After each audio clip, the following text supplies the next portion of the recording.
Assalamualaikum warahmatullahi wabarakatuh. Anak-anakku yang soleh dan solehah, bagaimana kabarnya hari ini? Alhamdulillah, luar biasa. Allahu Akbar. Anak-anakku yang soleh dan solehah, mari kita awali terlebih dahulu belajar kita dengan memohon kepada Allah Subhanahu wa taala dengan doa mau belajar. A'udzu billahi minasyaitonir rajim. Bismillahirrahmanirrahim. Raditu billahi rabba wa bil islami dina wa bi Muhammadin nabiyyan wa rasula. Rabbi zidni ilma warzuqni fahma. Amin ya rabbal alamin. Mudah-mudahan dengan doa kita mendapatkan ilmu yang bermanfaat dan barokah fid dunya wal akhirah. Dan semoga kalian tetap dalam keadaan sehat walafiat. Anak-anakku yang soleh dan solehah, untuk pertemuan kali ini kita akan belajar tentang memiliki sikap toleransi. Sikap toleransi itu termasuk sikap terpuji. Jadi dalam pertemuan kali ini kita akan membahas tentang sikap toleransi. Tahu nggak kira-kira kalian apa sih sikap toleransi? Apa toleransi itu?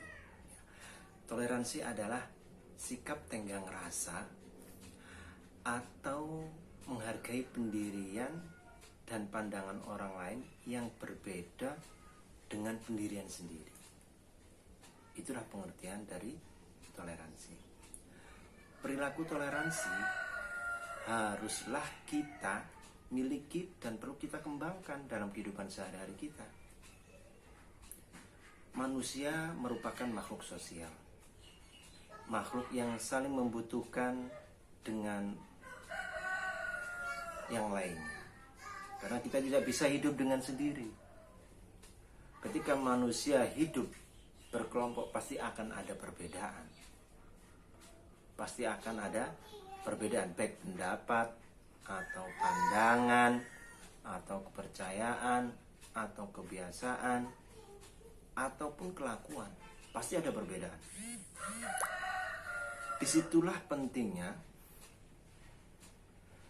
kita harus mempunyai sikap saling menghormati, saling menghargai pendapat orang lain. Agar apa? Agar hidup kita menjadi rukun dan damai. Perbedaan merupakan ketentuan Allah Subhanahu wa taala, sudah menjadi sunnatullah pada makhluk-makhluknya. Namun perbedaan yang diciptakan oleh Allah Subhanahu wa taala tidak bertujuan untuk menentukan tingkatan kasih sayangnya kepada makhluk-makhluknya. Yang menjadikan perbedaan itu adalah nilai ketakwaan kepada Allah Subhanahu wa taala. Anak-anakku yang soleh dan solehah, toleransi merupakan salah satu tiang penyangga kokohnya umat.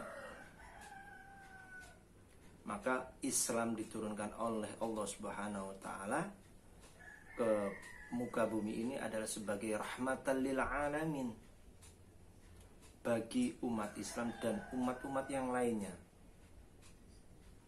Terbukti sejak awal kedatangan agama Islam, dahulu bangsa Arab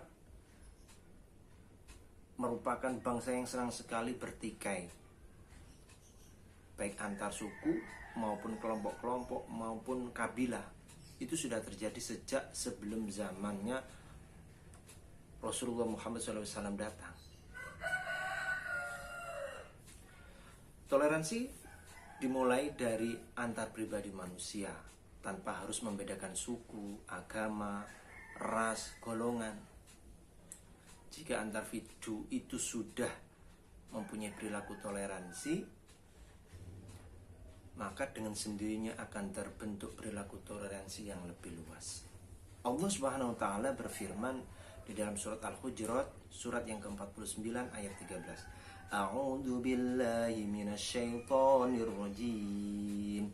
Ya ayyuhan nasu inna khalaqnakum min dzakarin wa unsa wa ja'alnakum shu'uban wa qaba'ila lita'arafu inna akramakum 'indallahi atqakum innallaha 'alimun khabir. Yang artinya, wahai manusia, sungguh kami telah menciptakan kamu dari seorang laki-laki dan seorang perempuan. Kemudian kami jadikan kamu berbangsa-bangsa, bersuku-suku, agar kamu saling mengenal.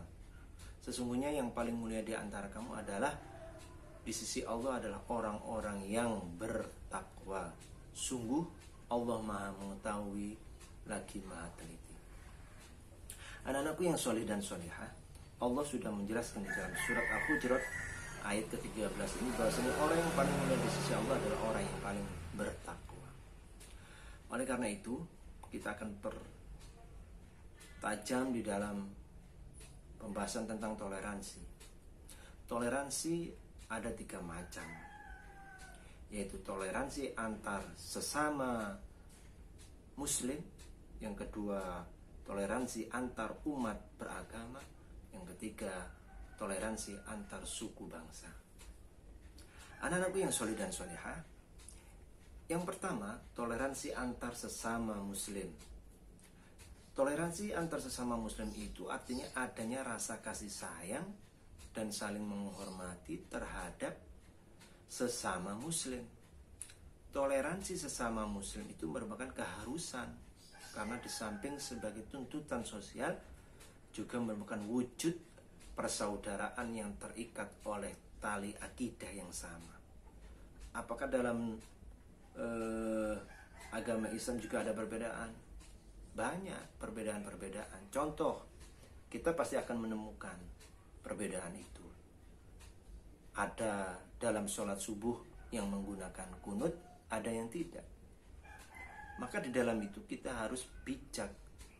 Ketika orang yang terbiasa menggunakan kunut, jangan menyalahkan yang tidak berkunut. Yang tidak kunut, jangan menyalahkan yang kunut. Karena masing-masing itu mempunyai dalil dan pegangan masing-masing.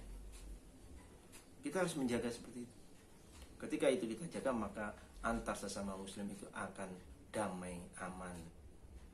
Yang kedua, toleransi antar umat beragama. Islam merupakan agama yang paling sempurna, agama yang benar. Namun Islam tidak memaksakan pemeluk agama lain untuk memeluk agama Islam. Tidak ada paksaan, la ikraha fiddin. Tidak ada paksaan terhadap orang yang sudah memeluk agama untuk masuk agama Islam. Ini harus kita pahami. Itulah yang toleransi antar umat beragama. Jadi menghargai dan menghormati perbedaan keyakinan, agama atau kepercayaan. Kita menghargai perbedaan itu. Tidak boleh memaksakan orang yang sudah beragama untuk masuk agama Islam.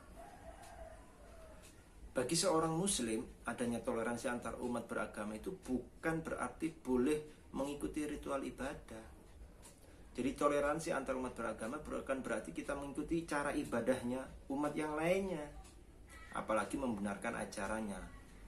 Jadi toleransi antar umat beragama itu hanya bentuk penghargaan terhadap perbedaan agama dan keyakinan saja. Bukan berarti terus kita mengikuti cara ritual ibadah mereka. Waktunya dia ke gereja, kita ikut ke gereja. Waktunya ke pura, kita ikut ke pura. Tidak seperti itu. Kita harus meyakini bahwasanya agama Islam itu adalah agama yang paling benar dan paling sempurna di sisi Allah. Kita hanya menghargai perbedaan keyakinan dan kepercayaannya. Tidak boleh memaksakan. Karena sudah jelas di dalam surat Al-Kafirun ayatnya ke-6, lakum dinukum waliyadin. Bagimu agamamu, bagiku agamaku. Oleh karena itu, di dalam surat Al-Kafirun ayat ke-6 ini menjelaskan masing-masing umat itu untuk melaksanakan agama dan kepercayaan tanpa sikap saling mengganggu, saling menghargai. Contohnya, toleransi antar umat beragama adalah kita tidak mengganggu aktivitas di saat umat yang lainnya beribadah, melakukan ibadah. Yang kedua, saling menyapa satu sama lain terhadap non-muslim. mungkin mengucapkan selamat pagi, selamat sore, itu yang kita ucapkan. Yang ketiga, bersedia menolong tetangga kita yang non muslim apabila terjadi musibah, bencana, itu kita tolong. Yang keempat, berkenan menjenguk apabila tetangga kita yang non muslim itu mengalami sakit. Jadi itulah toleransi antar umat beragama yang bisa kita lakukan dalam kehidupan sehari-hari. Bukan berarti kita mengikuti cara ibadahnya. Yang ketiga, toleransi antar umat suku, antar suku bangsa. Toleransi antar suku bangsa. Toleransi antar suku bangsa itu artinya adanya pemahaman dan penghargaan masyarakat terhadap perbedaan suku, bangsa, adat, dan bahasa. Adanya toleransi dari masyarakat yang bermacam-macam, yang terdiri dari berbagai suku, bangsa, adat, dan budaya, maka akan membuat hidup kita ini menjadi harmonis, rukun, damai, tentram.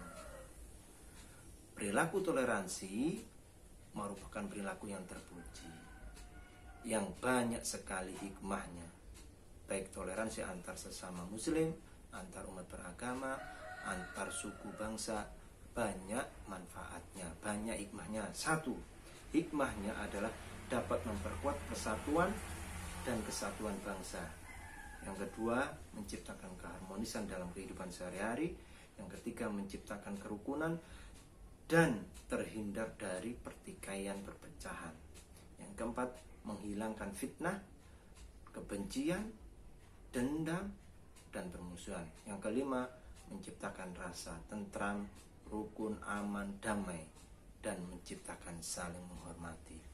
Oleh karena itu, mari kita saling menghargai dan menghormati perbedaan, karena akan melahirkan kerukunan hidup antar sesama. Baik, itu yang bisa kami sampaikan. Semoga bermanfaat dan tetap semangat belajar dari rumah. Kita akhiri dengan membaca hamdalah dan doa kafaratul majelis. Alhamdulillahirabbil alamin. Subhanakallahumma wa bihamdika asyhadu an la ilaha illa anta astaghfiruka wa atubu ilaik. Assalamualaikum warahmatullahi wabarakatuh.